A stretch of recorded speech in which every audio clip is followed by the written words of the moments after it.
If you've watched local news any time in the last 40 plus years, you will no doubt recognize these two guys with us today. They are icons in Western Mass broadcast journalism, Dave Madsen and Ray Hershel.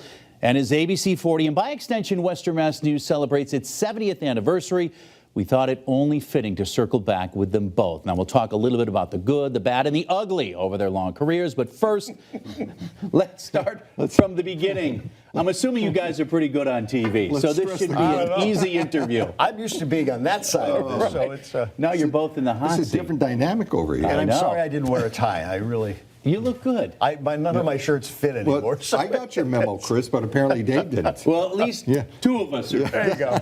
Well, you have work to do. You're right. And speaking of, so take me back, what, about 4+ decades ago? You both started your careers in the late 70s, correct?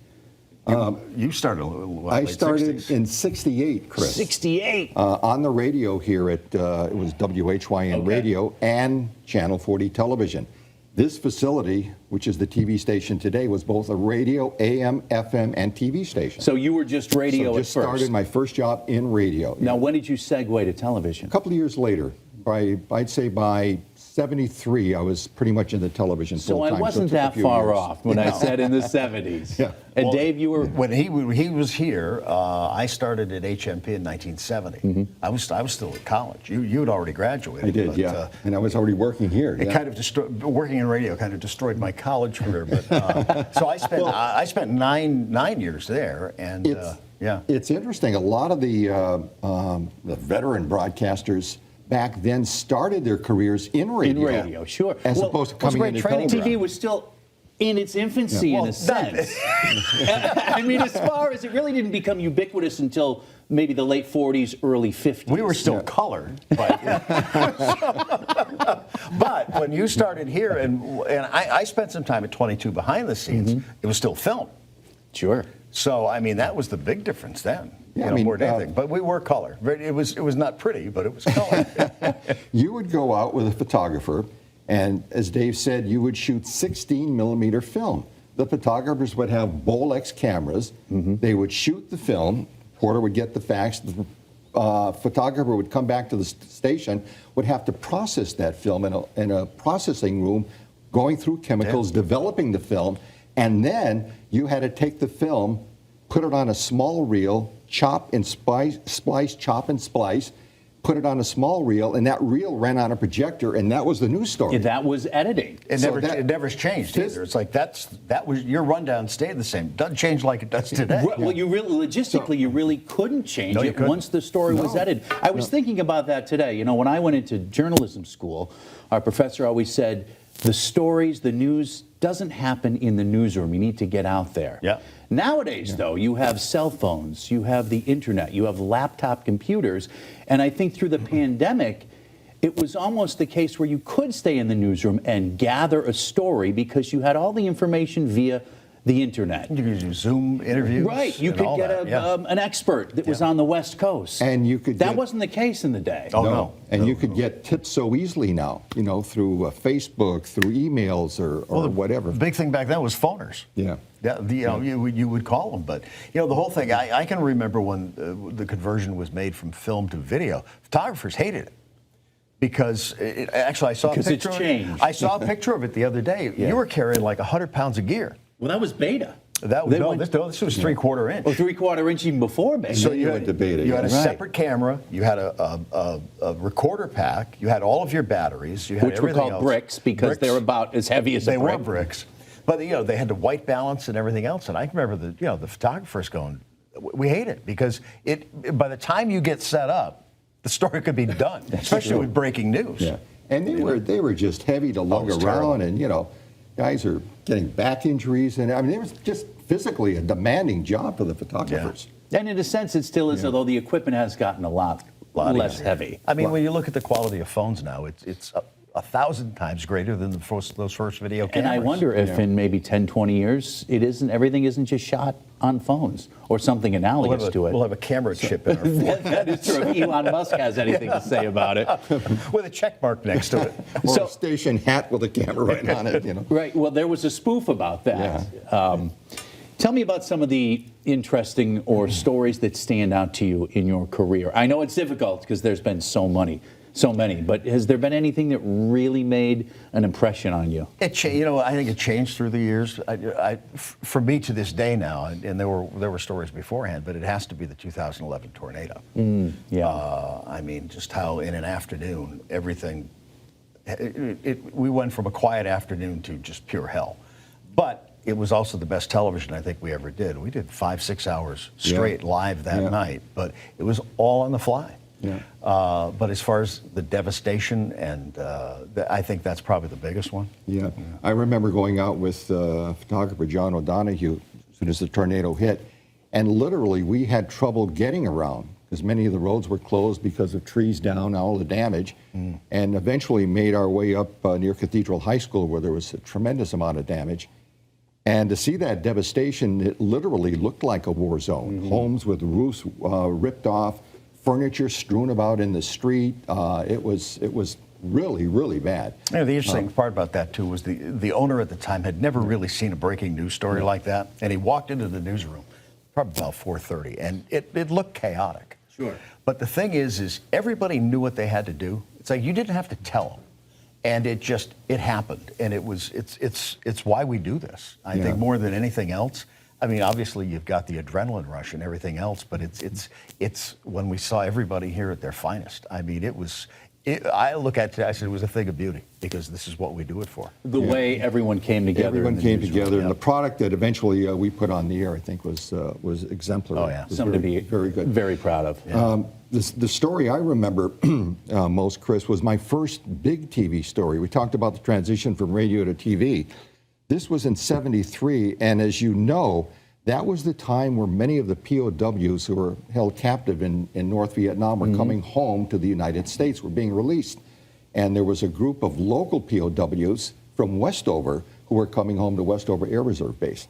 I had the opportunity to cover that story. I think it was in the middle of the night, cold conditions on the tarmac, the POWs coming back. But it was my first TV story, but it really had an impact on me because of the emotions involved. This was it was a national story, first of all. We had local elements with local POWs coming back, and then just the raw emotion of that night when the POWs were getting off the plane on the tarmac, families rushed out, there was a band playing. It really hit me in terms of the impact television news could have in portraying a story. This is what TV was all about, the visuals, the emotion of the story. But you know the nice part about that, I remember I watched that whole story when Ray retired 5 years ago this month. Yeah. Is you let the story breathe. Yep. We weren't it was over 4.5, 5 minutes, I think. I think it was a good 5 minutes. We should mention is almost unheard of these days for a news story. People wouldn't sit for it. Right. Yeah. I think one of the things a reporter needs to do is look at the video, look at the story, and the video literally told the story itself. I did the narration and tracked the narration, but I was just, basically telling people what they were seeing in terms of what was happening. But the video told the story itself. It was just wonderfully shot. Your attitude is the same as mine always been. It's like I can write a basic story, but then you hand it to your photographer and say, make it sing. Yes, and many times they do. Oh, they do. Yeah. A great photographer and editor can really make a story or break a story. Yeah. Yeah, and back then we weren't restricted. It wasn't like you had 90 seconds, a minute and a half, and that was your story. No. As Dave alluded to, we let the story breathe, and it ran 5 minutes or so, but it was well worth it. Well, clearly you both did something right because you were here for quite a while and well loved. Speaking to that, both local. Yeah. What did you enjoy about covering news from your home here in Western Mass? I think not so much covering the news, but I think staying around here kept us grounded more than anything else. It's like we could get pretty full of ourselves being on television, and our kids or our friends would go. That's why we have spouses, because they pull us right back down. Mr. Big Shot, and it's. I think both of us, we've talked about this in the past, that, we were comfortable. Once we had our kids, it got to a point, it's like, well, we didn't want to uproot them.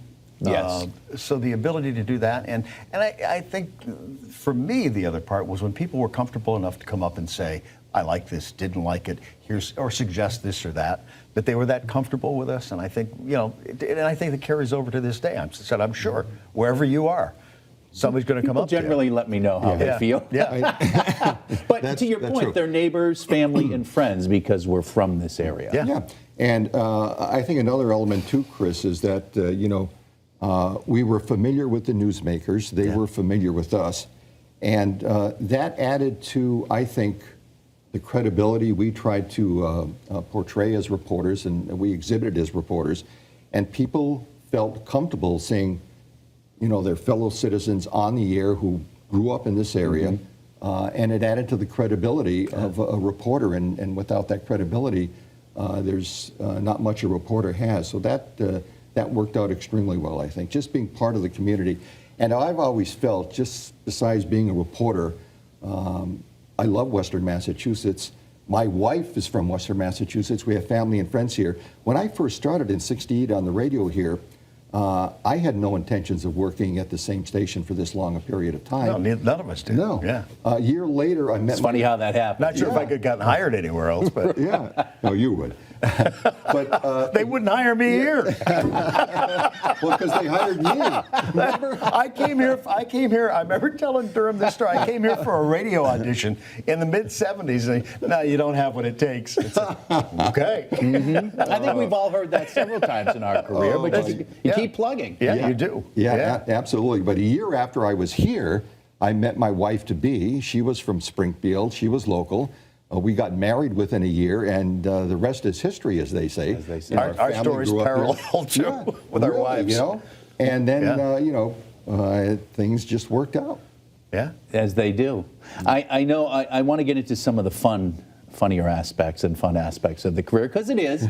It's not all doom and gloom, and of course that is a big part of the job. But we also, you have to love doing this, or else you're not going to be successful. And part of that is finding joy, and even those moments of levity in our careers. Now, we can't necessarily tell all of them on air, but some of the safe for broadcast stories I'd like to hear from you both. I can tell you one. This was years ago, back, must have been in the 80s. Henry Winkler, the Fonz, Who was your roommate? who was my I can tell you because I was looking at the video. It was the late 70s. late 70s. Oh my goodness! Oh yeah. Who was a fraternity brother of mine at Emerson College. Awesome. We belonged to Alpha Pi Theta. The fraternity. Fonz. The Fonz. He got that A And, from and there's no truth to the rumor Dave's spreading around that myself and the Fonz, Henry Winkler, were both vying for the Fonz character. But Henry won out. Had one, and the rest is history. You had a family. You had to stay close to home. But he was in town, Chris, for an oldie show. He was emceeing at the Springfield Civic Center, now the Mass Mutual Center. And because we were an ABC affiliate, and at the time, Happy Days, the #1 show in the country, I was a huge fan. Was on ABC. So he came up here, knowing that I worked here, and he came into the studio. We showed him around. He met the people here in charge, and he ended up doing, this is the truth, the weather forecast that night on the air live. And Frank Knight was doing the weather at the time, so Frank kind of briefed him. But back in those days, the weather board was a board with little magnetic symbols on it.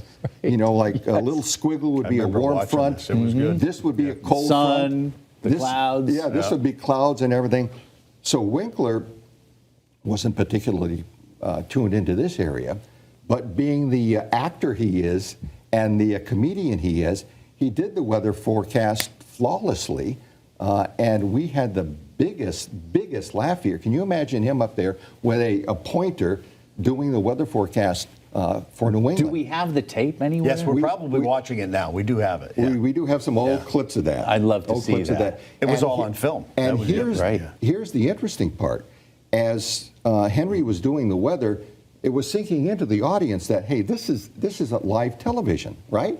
So all of a sudden we look out the window and the parking lot is starting to fill up. Oh, geez. Because people are coming into the parking lot. You got to realize this was at the heyday of Happy Days. So He was as big as the they get. Fonz was Huge. as Nobody big as got they bigger get. than Henry No. Winkler. So we started having cars pull up in the parking lot. The parking lot was jammed, and he had to, after the weather forecast, had to leave here and go to Springfield to do his oldie show at the Civic Center.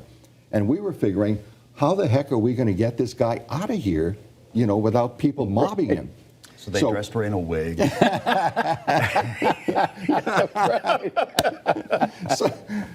So one guy had a great idea. Our sales parking lot was in the back of the building. So one of our salespeople took Henry in his car. Henry was lying down on the floor in the back of the car, and the salesperson drove out like he was going home amid all these hundreds and hundreds of people who had gathered here, made his way through the crowd, and got him down to the Civic Center in time for the show.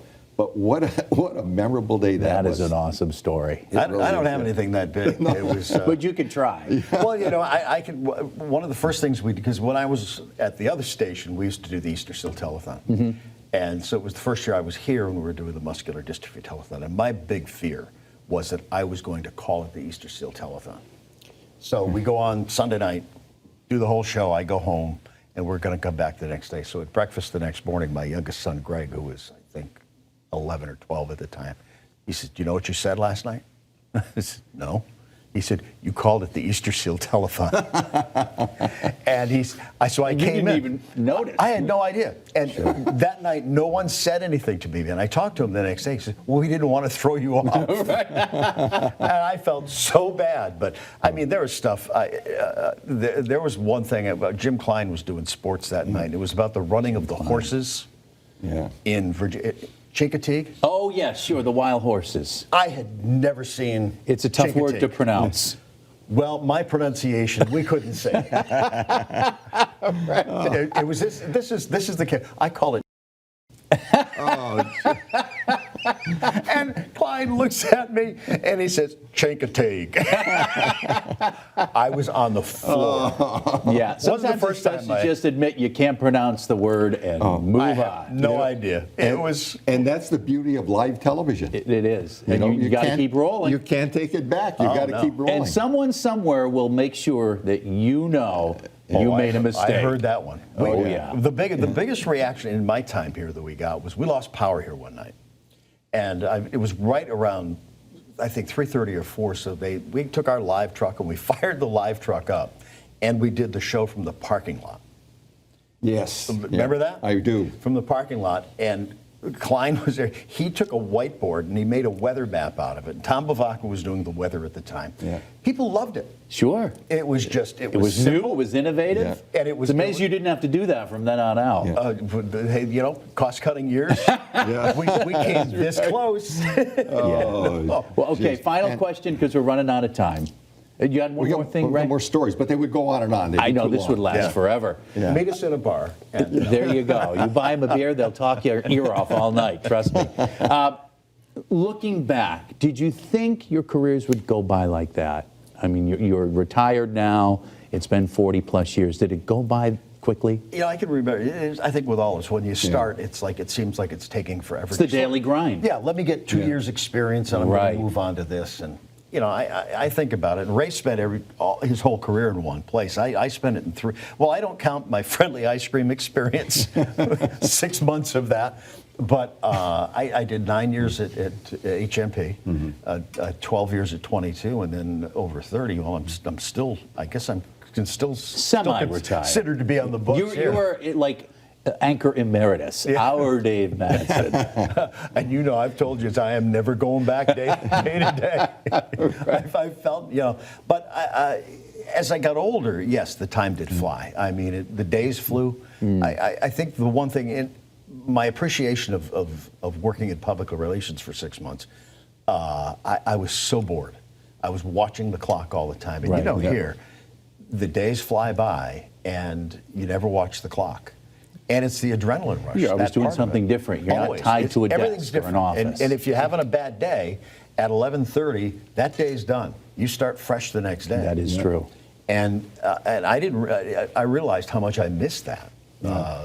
I think we have a common denominator. I know this was the case for myself anyway.